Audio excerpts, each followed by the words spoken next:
Assalamualaikum warahmatullahi wabarakatuh. Shalom, Om Swastiastu, Namo Buddhaya, dan salam kebajikan.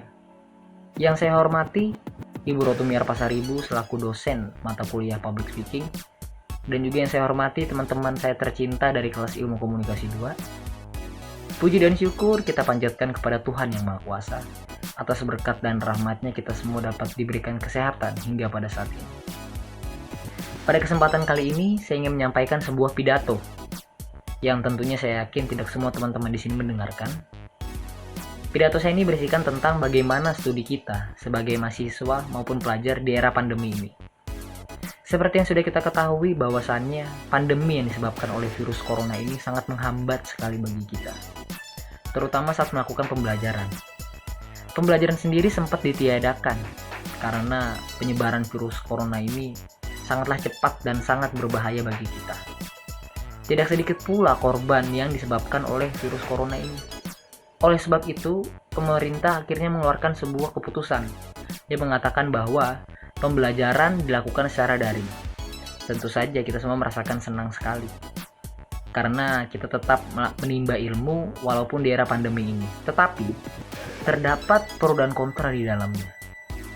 Kenapa bisa begitu? Karena masih banyak para mahasiswa maupun pelajar di luar sana yang masih sangat susah untuk menggunakan internet. Yang ironisnya, saat melakukan pembelajaran daring memerlukan satu syarat penting, yaitu dengan menggunakan internet untuk mengakses materi, tugas, dan bahkan ujian yang diberikan oleh bapak dan ibu guru maupun dosen-dosen untuk kita kerjakan dan kita pelajari. Rupanya, upaya pemerintah dengan menerapkan sistem belajar secara daring berjalan dengan baik. Sudah setahun lebih sejak upaya tersebut dilaksanakan, dan tak terasa kita yang tadinya duduk di bangku SMA sekarang sudah menjadi mahasiswa. Pembelajaran daring juga tidak terlalu merepotkan menurut saya, karena sudah banyak platform-platform online yang disediakan untuk kita belajar dan juga untuk mengerjakan tugas ataupun mencari materi-materi yang diberikan oleh dosen. Tetapi yang menjadi hambatan adalah terkadang kita suka kehilangan fokus. Yang tadinya kita ingin menggunakan platform tersebut untuk melakukan tugas kuliah, kita malah membuka sosial media. Pandemi ini sangatlah merugikan bagi kita para mahasiswa. Karena menurut saya kita semua serba salah. Kenapa bisa begitu? Karena kita harus dituntut untuk melakukan sesuatu, untuk melakukan sebuah kegiatan yang dari dulu tidak pernah kita lakukan. Banyak sekali suka dan duka di dalamnya. Kita jadinya tidak terbiasa dan kita merasa harus beradaptasi ulang mengenai sistem yang ada. Contohnya seperti kita harus dituntut untuk memiliki paket internet setiap saat. Karena dengan pembelajaran online tersebut perlu menggunakan akses internet. Dan juga kita dituntut untuk terus memandangi layar HP ataupun layar laptop, karena kita tahu sendiri bahwa pembelajaran tersebut menggunakan dua device tadi. Tetapi kita sebagai manusia harus tetap bersyukur atas apa yang terjadi dalam kehidupan kita, karena semuanya itu terjadi menurut kehendak yang di atas.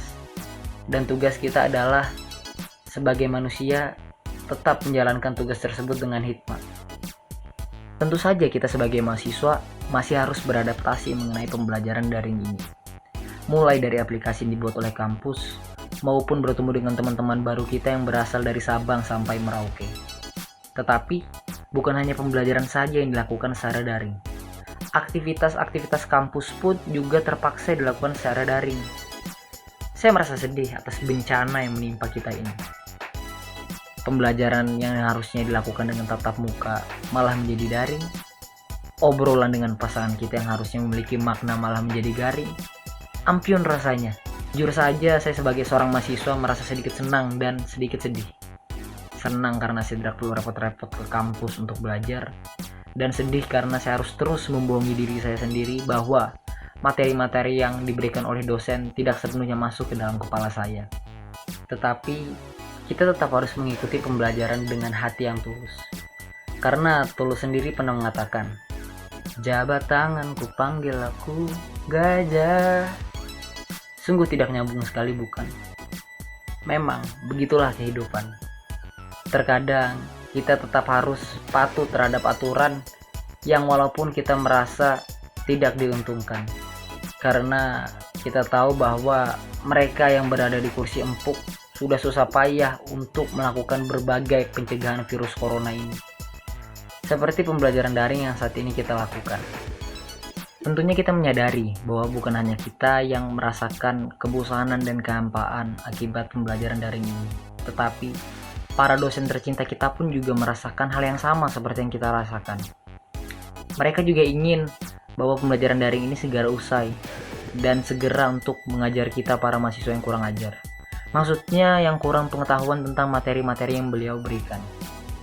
Saya rasa pidato ini sudah mencapai akhirnya. Saya mohon maaf apabila pidato ini tidak seperti yang kalian harapkan. Demikian pidato ini saya kumandangkan. Apabila ada kesalahan kata, mohon dimaafkan. Hidup mahasiswa.